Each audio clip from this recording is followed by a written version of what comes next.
O karon sa atong balita gikan sa tong lokalidad.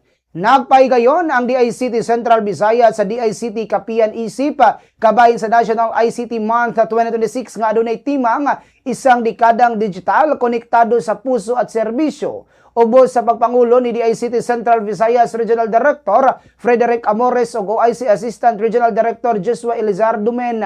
Atol sa maong kalihukan, gipasiugdan ni ini ang digital transformation, connectivity, cybersecurity ug digital inclusion aron mapalapad ang access sa digital services ug mapalingkod ang mas epesyente ang serbisyo publiko sa tibuok rehiyon.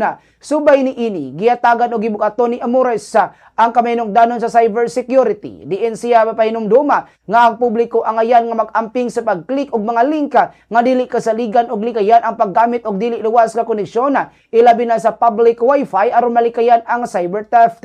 Giawag usab niya nga mga netasan nga mapabiling mabinantayon og responsable sa paggamit sa internet isip kabahin sa pagpalikon sa mas luwas ug mas siguraduhong digital nga palibot sa pagsaulog sa National ICT Month 2026.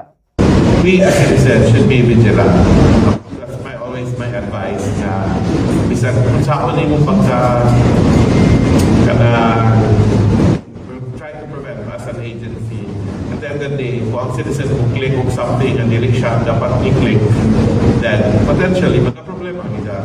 Nobody, the DICT has no power to watch over all the because ayaw pag-click na. So that's why we're happy with the media here, so you can help disseminate that information. We should